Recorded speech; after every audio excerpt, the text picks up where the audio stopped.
بہت بڑے پیمانے پر اس کے خلاف پروپیگنڈا کیا گیا اور رائے عامہ کی تائید سے امریکہ کے دستوروں میں ترمیم کر کے امتناع شراب کا قانون پاس کیا گیا، لیکن جس روز یہ قانون پاس ہوا اس کے دوسرے ہی روز سے پورے ملک میں اس کی خلاف ورزی شروع ہو گئی، طرح طرح کی زہریلی شرابیں پی جانے لگیں اور یہ وبا اس قدر خطرناک صورتحال اختیار کر گئی کہ آخرکار اس قانون کو منسوخ کرنا پڑا۔ اب ذرا مقابلہ کر کے دیکھ لیجیے، ایک جگہ بس ایک حکم سنا دیا جاتا ہے اور فوراً اس کی تعمیل کی جاتی ہے، دوسری جگہ بڑی پیاری کے بعد لوگوں کی مرضی سے قانون بنایا جاتا ہے اور لوگ اس کو توڑ ڈالتے ہیں۔ یہ اس بات کا اثری ثبوت ہے کہ ایک صالح نظام حکومت کی بنیاد ایمان اور اخلاق پر قائم ہوتی ہے۔ جہاں دونوں چیزیں موجود نہ ہوں وہاں آپ کا کاغذ پر کتنا اچھا دستور و قانون بنا لیجیے، زمین پر وہ کبھی نافذ نہیں ہو سکتا۔ حاکمیت اعلیٰ، جہاں تک اقتدار اعلیٰ کا تعلق ہے، میں بتا چکا ہوں کہ حضور صلی اللہ علیہ وسلم کی تعلیم کے مطابق یہ اقتدار صرف اللہ تعالیٰ کا ہے۔ رہی نظام حکومت کی 3 شعبوں میں تقسیم، یعنی منتظمہ، مقننہ اور عدلیہ، تو رسول اللہ صلی اللہ علیہ وسلم کی حکومت میں نہ تھی۔ حضور صلی اللہ علیہ وسلم قانون دینے والے بھی تھے، جج بھی تھے اور حاکم بھی۔ اللہ تعالیٰ کے مقرر کردہ نبی کی حیثیت سے یہ تمام اختیارات آپ صلی اللہ علیہ وسلم کی ایک ہی ذات میں جمع تھے، لیکن حضور صلی اللہ علیہ وسلم کا قاعدہ یہ تھا کہ جو حکم اللہ تعالیٰ کی طرف سے آپ کو ملتا تھا اس میں آپ لوگوں سے بے چرا اطاعت کا مطالبہ کرتے تھے، اس میں کسی کے لیے کلام کرنے کی گنجائش نہ تھی، لیکن جس معاملے میں اوپر سے کوئی حکم آیا ہوا نہ ہوتا تھا تو آپ صلی اللہ علیہ وسلم صحابہ سے بھی خود بھی مشورہ فرماتے تھے، صحابہ کو بھی یہ حق دیتے تھے کہ وہ آپ صلی اللہ علیہ وسلم کی رائے سے اختلاف کریں، اور 12 ایسا ہوا کہ آپ صلی اللہ علیہ وسلم نے اپنی رائے چھوڑ کر ان کی رائے قبول فرمائی۔ مشہور واقعہ ہے کہ جنگ بدر کے موقع پر آپ صلی اللہ علیہ وسلم نے ابتدا میں جس جگہ پڑاؤ کیا تھا اس کے متعلق ایک صحابی نے اٹھ کر پوچھا کہ یہ جگہ آپ صلی اللہ علیہ وسلم نے اللہ تعالیٰ کے حکم سے اختیار فرمائی ہے یا یہ آپ صلی اللہ علیہ وسلم کی اپنی رائے ہے؟ آپ صلی اللہ علیہ وسلم نے فرمایا نہیں، میں نے خود یہ جگہ تجویز کی ہے۔ اس پر انہوں نے عرض کیا کہ اس کے بجائے فلاں مقام جنگی حیثیت سے زیادہ موزوں ہے، اور آپ صلی اللہ علیہ وسلم نے ان کی رائے قبول فرمائی۔ اس سے آپ سمجھ سکتے ہیں کہ رسول اللہ صلی اللہ علیہ وسلم لوگوں کو 2 طرح کی تربیت دے رہے تھے۔ ایک اس بات کی تربیت کہ جب خدا کی طرف سے کوئی حکم آئے تو اس کو بے چوں چراں اطاعت کرو، دوسری تربیت اس بات کی جس معاملے میں خدا حکم نہ ہو اس میں اہل رائے سے مشورہ بھی کیا جائے، لوگوں کو بحث کا کھلا حق بھی دیا جائے، حضور صلی اللہ علیہ وسلم نے اپنی رائے تک سے اختلاف کرتے ہوئے دوسری رائے بھی پیش کی جا سکے اور مشورے کے بعد جو بات طے ہو اس پر عمل کیا جائے۔ ایک اور مثال ملاحظہ فرمائیے، جنگ احزاب کے موقع پر جب حالات بہت نازک ہو گئے، رسول اللہ صلی اللہ علیہ وسلم نے ارشاد فرمایا کہ دشمنوں کے چند قبائل جن کی بڑی طاقت وہاں جمع تھی ان کو مدینے کی پیداوار کا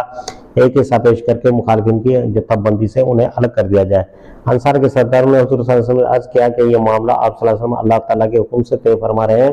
یہی آپ صلی اللہ علیہ وسلم کا اپنا خیال ہے؟ حضور صلی اللہ علیہ وسلم نے فرمایا یہ میرا اپنا خیال ہے، میں تمہیں اس خطرے سے نکالنا چاہتا ہوں جس پر تم پڑ گئے ہو۔ انہوں نے کہا یا رسول اللہ، جب ہم کافر تھے اس زمانے میں بھی یہ قبائل ہم سے ایک حبہ تک نہ لے سکے تھے، اور اب تو ہم مسلمان ہیں، اب ہم سے کوئی چیز کیسے لے سکتے ہیں؟ چنانچہ اسی وقت ان کے کہنے کے مطابق یہ معاملہ ختم کر دیا گیا۔ اس مثال سے بھی آپ رسول اللہ صلی اللہ علیہ وسلم کے طرز حکومت کو اچھی طرح سمجھ سکتے ہیں۔ جن معاملات میں اللہ کا حکم ہوتا تھا وہاں کوئی جمہوریت نہ تھی، اور جن معاملات میں اوپر کا حکم نہ ہوتا تھا ان میں پوری جمہوریت تھی۔ عدلیہ، اب عدلیہ کے مسئلے کو لیجئے، رسول اللہ صلی اللہ علیہ وسلم اللہ تعالیٰ مقرر کردہ قاضی تھے، اس لیے عدلیہ بھی پوری طرح آپ صلی اللہ علیہ وسلم ہی کے ہاتھ میں تھی۔ اس معاملے میں آپ صلی اللہ علیہ وسلم کا طریقہ یہ تھا کہ نہ صرف انصاف کیا جائے بلکہ لوگ بھی یہ دیکھ لیں کہ انصاف کیا جا رہا ہے۔ تمام مقدمات کی سماعت کھلی عدالت میں ہوتی تھی، خفیہ سماعت کی کوئی نظیر آپ صلی اللہ علیہ وسلم کے طریقے عدالت میں نہیں تھی۔ بڑا مشہور واقعہ ہے کہ فتح مکہ سے پہلے ایک صحابی نے مشرکین مکہ کے نام ایک خط لکھ دیا جس میں ان کو مطلع کیا گیا تھا کہ تم پر حملہ ہونے والا ہے۔ وہ خط پڑھا گیا، اب یہ سری جاسوسی کا معاملہ تھا۔ اس زمانے کے لوگ کہیں گے کہ ایسا خطرناک معاملہ تو بند کمرے میں پیش ہونا چاہیے تھا، مگر رسول اللہ صلی اللہ علیہ وسلم نے مسجد نبوی میں اس کی کھلی سماعت فرمائی۔ دوسرا اہم قاعدہ آپ کی عدالت کا یہ تھا کہ کسی مقدمے کا فیصلہ فریقین کی بات سنے بغیر نہ کیا جائے، اور کسی شخص کو صفائی کا پورا موقع دیے بغیر ایک لمحے کے لیے بھی اس کے کسی بنیادی حق سے محروم نہ کیا جائے۔ حضور صلی اللہ علیہ وسلم نے مدینہ کے باہر جو قاضی مقرر فرمائے تھے ان کو بھی آپ صلی اللہ علیہ وسلم کی ہدایت یہ تھی کہ فریقین کی بات سنے بغیر کسی معاملے کا فیصلہ نہ کریں۔ عدالتی کام میں سفارش کا دروازہ آپ صلی اللہ علیہ وسلم نے بڑی سختی کے ساتھ بند کر دیا تھا۔ فتح مکہ کے بعد قریش کے ایک معزز خاندان کی عورت نے چوری کا ارتکاب کیا۔ اس کے خاندان نے کوشش کی کہ اس کا ہاتھ نہ کاٹا جائے۔ حضرت اسامہ رضی اللہ تعالیٰ عنہ بن زید رضی اللہ تعالیٰ عنہ سے، جو حضور صلی اللہ علیہ وسلم کو نہایت عزیز تھے، سفارش کرائے گی۔ حضور صلی اللہ علیہ وسلم نے فرمایا کہ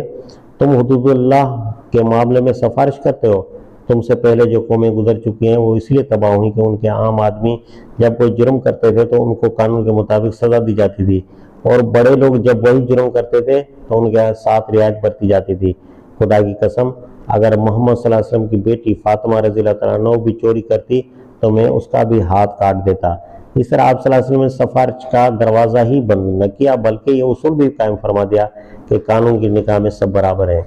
یہ اصول بھی آپ صلی اللہ علیہ وسلم نے قائم فرما دیا کہ اگر کوئی شخص عدالت کو دھوکہ دے کر اپنے حق میں غلط فیصلہ حاصل کر لے تو اس کا فائدہ وہ دنیا ہی میں اٹھا سکے گا، آخرت میں خدا کی پکڑ سے کوئی چیز اسے نہ بچا سکے گی۔ مقننہ،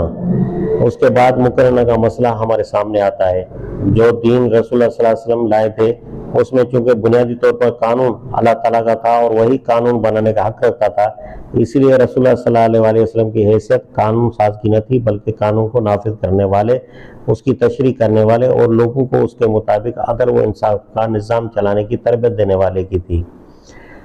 آپ صلی اللہ علیہ وسلم نے مسلمان کو بتایا کہ اللہ تعالیٰ کا قانون کیا ہے اور پھر اس کی وہ تشریح فرمائی جو سنت میں پائی جاتی ہے۔ مثلا قرآن مجید میں چوری کی سزا کا حکم بڑے مختصر الفاظ میں بیان کیا گیا ہے کہ چور کا ہاتھ کاٹ دو، اس سے زیادہ کوئی تفصیل قرآن میں نہیں ہے۔ یہ رسول اللہ صلی اللہ علیہ وسلم کی سنت ہے جس نے ہمیں بتایا کہ اس حکم پر عمل کن حالات میں ہوگا اور کن حالات میں نہ ہوگا، چوری کسے کہتے ہیں اور کسے نہیں کہتے، کس قسم کے اور کتنے مال کی چوری کے لیے یہ سزا ہے اور اس پر عمل کس طرح ہوگا۔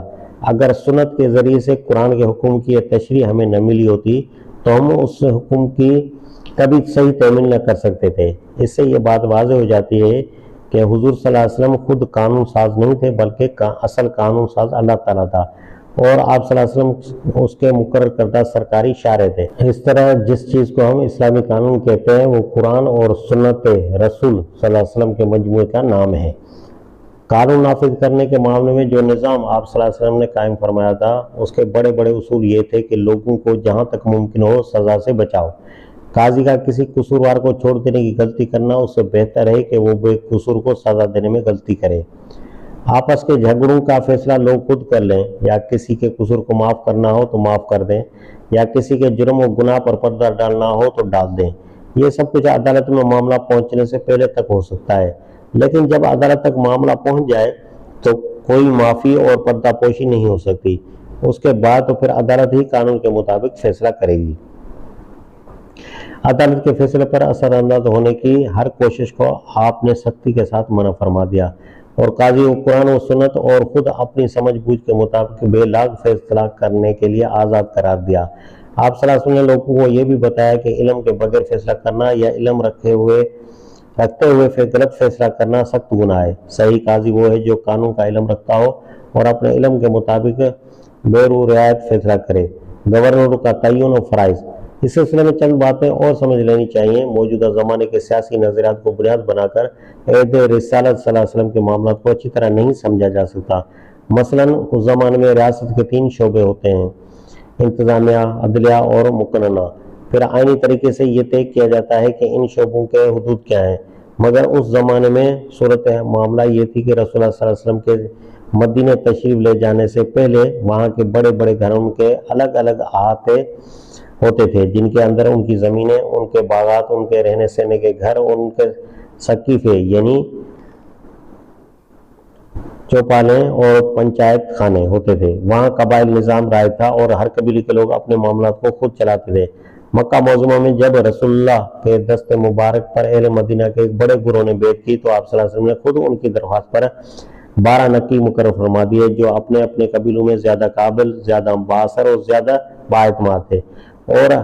یہ ہر نقی کی ذمہ داری تھی کہ اس قبیلے کے مختلف گھروں میں جو صالح اور معتبر سردار ہوں ان کی مدد سے اخلاق اور معاملات کو درست رکھیں۔ قبیلوں اور گھرانوں میں جو لوگ فطری طریقے سے سردار پائے جاتے تھے انہی میں سے ایمان لانے والوں کو آپ صلی اللہ علیہ وسلم نے سربراہ بنا دیا تھا۔ پھر جب حضور صلی اللہ علیہ وسلم نے خود مدینہ تشریف لے گئے تو اس نظام کو آپ صلی اللہ علیہ وسلم نے برقرار رکھا۔ فرق جو کچھ واقع ہوا وہ یہ تھا کہ شہر کے مشرک سرداروں کی جگہ ایمان لانے والوں کو سرداری کا مقام حاصل ہو گیا۔ یہ تغیر ووٹوں کے ذریعے نہیں ہوا بلکہ یہ اسلامی انقلاب کا فطری تقاضا تھا کہ مشرک پیچھے ہٹتے چلے گئے اور مسلمان سردار آگے آتے گئے۔ شہر کے معاملات کو چلانے کے لیے حضور صلی اللہ علیہ وسلم مہاجرین کے اہل الرائے اور انصار کے سرداروں سے مشورہ فرماتے تھے۔ یہ مجلس مشاورت موجودہ زمانے کی مقننہ یا پارلیمنٹ سے کوئی مشابہت نہ رکھتی تھی۔ مسلمانوں جو لوگ بھی بااثر، ذی علم اور سمجھدار لوگ ہوتے تھے،